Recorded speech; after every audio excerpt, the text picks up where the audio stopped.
Hello friends, today we will discuss about wind and factors affecting the wind. Friends, first of all, before starting this topic, I would like to tell you about pressure gradient force. It means that the atmospheric pressure difference between two given locations is defined as the rate of change of pressure with distance. In Hindi, we can say that दो अलग स्थानों के बीच जो atmospheric pressure difference होता है दूरी के अनुसार, तो उसी को कहते हैं प्रेशर ग्रेडियंट फोर्स। दोस्तों, विंड विंड तो हम लोग जानते हैं बचपन से ही कि बहती हवा को पवन कहते हैं, blowing air is called wind. In other word we can say that the horizontal expression of air circulation cause due to pressure gradient force.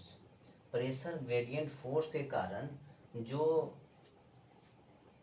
हवा जो है हॉरिजेंटली जो मूव करता है, इसी को कहते हैं विंड। अब देखेंगे हम लोग फैक्टर्स अफेक्टिंग विंड, कौन सब फैक्टर है जो पवन को प्रभावित करती है, विंड को। तो पहला है प्रेशर ग्रेडियंट फोर्स। दोस्तों, प्रेशर ग्रेडियंट फोर्स कैसे प्रभावित करती है, जैसे कि विंड का स्पीड जो है वो बढ़ता है अगर प्रेशर ग्रेडियंट फोर्स बढ़ेगा, तो कह सकते हैं the intensity of wind is directly proportional to pressure gradient force and inversely proportional to frictional force.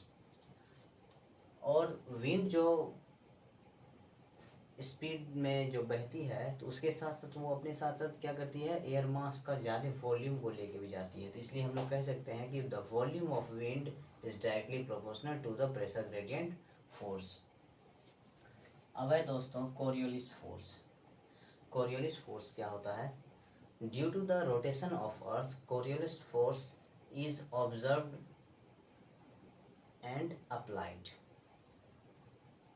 If a moving object is deflected is due to Coriolis force is depicted by Ferrel's law। Ferrel's law बताता है कि पृथ्वी के घूमने के कारण जो पवन का जो गति है, दिशा है, वो क्या होता है, बदल जाता है। और ये कैसे बदलता है, जैसे कि मान लीजिए कि ये अर्थ है, अर्थ का ये इक्वेटर है, इक्वेटर से इधर क्या है, नॉर्दर्न हेमिस्फीयर है, इधर सॉदर्न हेमिस्फीयर है। तो इक्वेटर की तरफ जब, और हम लोग ये जानते हैं कि अर्थ का स्पीड जो है वो फास्ट होता है एट इक्वेटर और स्लो होता है पोल्स पे, क्योंकि उसको 24 आवर्स में एक चक्कर लगाना है। और इक्वेटर पे जो है इसका सरकमस्टांसेस जो है ज़्यादा होता है और पोल्स पे कम होता है, इसलिए इक्वेटर पे फास्टली मूव करती है पृथ्वी। तो जब क्या होगा कि कोरियोलिस फोर्स, जो पृथ्वी जो घूमती है, कोरियोलिस फोर्स प्रोड्यूस होता है। इसके कारण क्या होगा कि यहाँ से जो हवा, जैसे अगर हवा इधर से गई नॉर्थ की तरफ, तो क्या होगा दोस्तों, नॉर्थ की तरफ जाएगी तो क्या होगा, हवा जो है इससे पहले क्या होगा, पृथ्वी जो है वो पूरा फास्ट रोटेट कर यहाँ आ जाएगा, है ना। तो ये नॉर्थ की तरफ क्या होता है, राइट साइड मोड़ देता है हवा को, और सॉदर्न हेमिस्फीयर में क्या होता है, ये लेफ्ट की तरफ मोड़ देती है हवा को। कौन? ये कोरियोलिस फोर्स। अब है दोस्तों फ्रिक्शनल फोर्स। फ्रिक्शनल फोर्स क्या होता है कि जब कोई लैंड मास है, जैसे कि माउंटेन है और बिल्डिंग सब है, तो वो सब क्या करता है, फ्रिक्शनल फोर्स ज़्यादा जनरेट करता है। तो जिसके कारण क्या होता है, विंड जो है इससे आगे टकराती है, विंड का स्पीड कम हो जाता है। इसलिए हम लोग कह सकते हैं the speed of wind is inversely proportional to frictional force.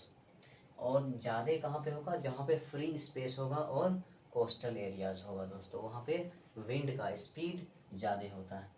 अब है ग्रेविटेशनल फोर्स। ग्रेविटेशनल फोर्स गुरुत्वाकर्षण बल कैसे प्रभावित करता है पवन को। जैसे मान लीजिए कि हायर एलिवेशन, यहाँ पे, यहाँ जो ज़्यादा ऊंचाई पे क्या होता है, यहाँ पे जो भी एयर मास होगा, एयर होगा, वो क्या करता है, हायर एलिवेशन पे जो एयर है ये लोअर एलिवेशन वाला एयर को क्या करता है, कंप्रेस्ड करता है, सबसाइड करता है नीचे की ओर। तो इससे क्या होता है, ये डेंस होते जाता है, घना होता है। घना होने के बाद ये क्या करता है, हायर प्रेशर जनरेट करता है। तो इसलिए हम लोग कह सकते हैं कि gravitational force is directly proportional to the density of air और pressure, atmospheric pressure. Thank you दोस्तों, आज के लिए।